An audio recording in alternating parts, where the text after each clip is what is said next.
This is the video review for Hello Carbot, Carbot X. And here's a size comparison. So as you can see, he is a gigantic robot. And here's a look at his box art, and it's very tasteful. It's got a lot of black to it, so it kind of maybe appeals towards more adult collectors, I think. And then it says the Braves in the corner to kind of give a nod that the design is more Braves inspired. And then you can see him on the back. He's kind of squished in here. I don't know why he's doing a crouch, and then his wings are kind of mashed into his back. So he doesn't really look like that at all. But yeah, pretty typical Korean box. And the instructions are also nothing special at all. And getting a 360 view of this guy, you can see from the front you get a lot of robot bits, but when he's turned all the way around you can see where all of his car parts are. They're just all worn on his back. So this guy is very much a shell former, because none of the car pieces are really integrated into his body at all. But you can see the design is just really kind of beautiful. He's long and lanky, but I think in a good way. He just looks like a very slender, acrobatic kind of robot. And the gold chrome, of course, is enormously beautiful. It would have been nice if they put it in his knee pads too, because the gold there is very ugly. But overall, this design is just very sleek and very, I don't know, it's kind of minimal in a way. It just doesn't have a lot of extra anything going on. Alright, and zooming in on his head sculpt, you can see he's got a very nicely detailed head. The face does look, he does have that kind of frowny face, so he does look a little bit like and he's got kind of that tiny face with a giant helmet, so he does look a little bit like a baby throwing a tantrum, just a little bit. But overall the design is very cool and just really just over the top with this huge crown and this giant ruby in the head crest. Just looks very cool. So yeah, the style of this guy, Carbot just really turned a corner from its weird, kibble-ridden robots to getting this, just something that's very sleek and clean and just very simple, which I think is, I'm really happy that Carbot has changed its design philosophy for now. But anyway, the accessories he comes with, of course, is this nice gleaming sword, which is, well, transparent. And then on one side it's painted, but on the other side it just looks like this, which is very hideous. So this is kind of an annoying thing about this figure, is there is a lot of cost cutting involved. Well, there's a medium amount of cost cutting. So one place where there's cost cutting is they could have easily gotten another piece of plastic to put on the back of this. And in a lot of Korean robots, this sword would have just been made out of 3 pieces. You would have had 1 piece for the blade, 1 piece for the hilt, and then on the other side another piece for the back to cover up the waffling. So it's a little bit annoying as far as that goes, that there's cost cutting, but it is a nice looking blade otherwise, if you just don't look at it from this side. And then he does come with his role play item. I'm pretty sure these you just plug them in and you get a little sound bite from the guy. And it's cool, it's a nice translucent plastic, and it's got a picture of his head. So that's pretty nice. I don't have that device, so I have no idea what happens. And that's it for accessories. He's very stripped down as far as that goes. And then, as you probably saw in KR Brickbot's video, he does have a nice gimmick with his chest crest. You can shine a light behind it. That's where the light piping is. So that looks pretty excellent, just how that comes through. He doesn't have any light piping in his head, but no matter where you shine the light, you're going to get a lot of really great shining effects. So of course, if I keep this figure, I'm going to put an LED in there. It's pretty simple. There's a lot of clear plastic. There's a lot of space you can just open up. You probably don't even need to screw a hole. You could probably fit the whole LED assembly with the battery inside here. I don't know how you turn it on, but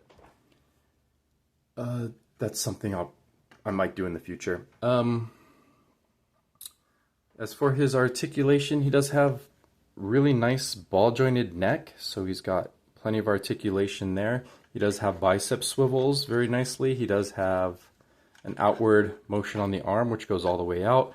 He does have spring ratchets in the shoulder, 360. He does have an additional shoulder joint if you need that for some reason, maybe for a butterfly joint.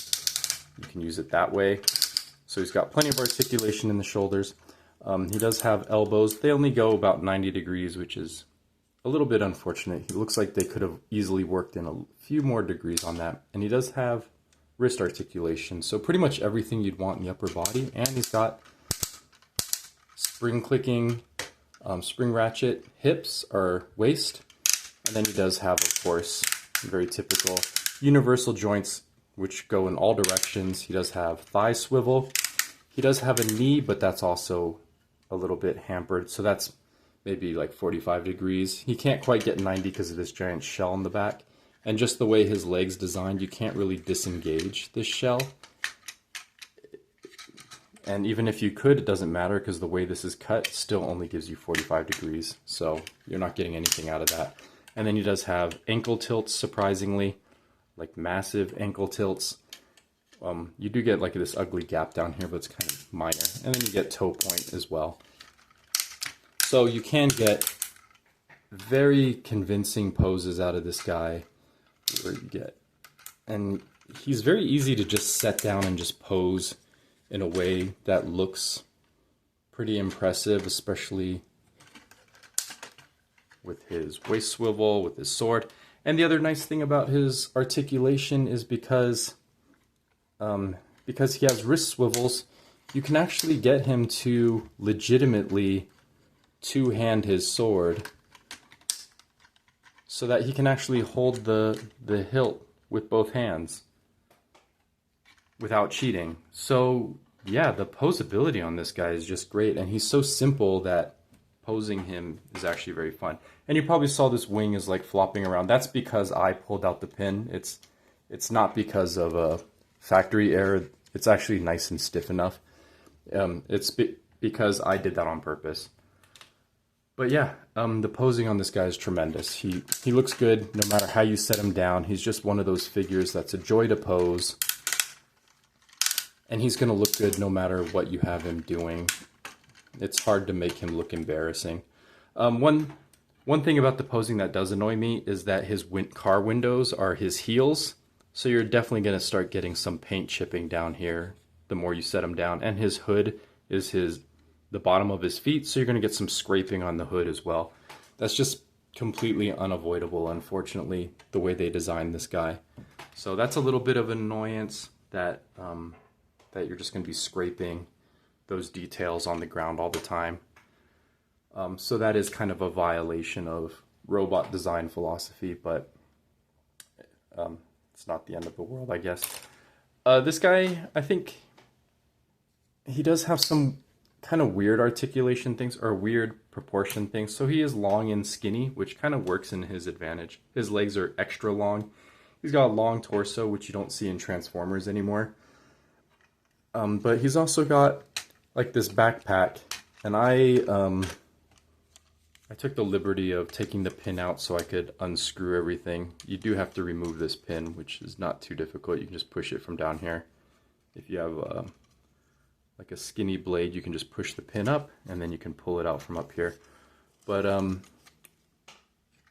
so just in case you were wondering what he looks like without his backpack, he looks like this. Not too bad. I think he actually would have been better if they lowered his backpack maybe down to here. I think it was kind of a weird choice that it's riding so high on his shoulders. So I think down here it looks a little more natural, right? Instead of way up here. If he just had like one extra little hinge. So that's something I'd probably customize as well if I decide to work on this guy. And then the other thing I would do if he makes the cut is I would put a ball joint on the wing here so that he can have his wings down, like in a kind of rest mode, just like, or so he can have like a little bit of extra wing articulation, because as it stands now, he really can't fold his wings in any kind of way. If you try to like have his wings down, you have to pretty much close this up, and then you have to transform him, and then you can't even really move it down anyway.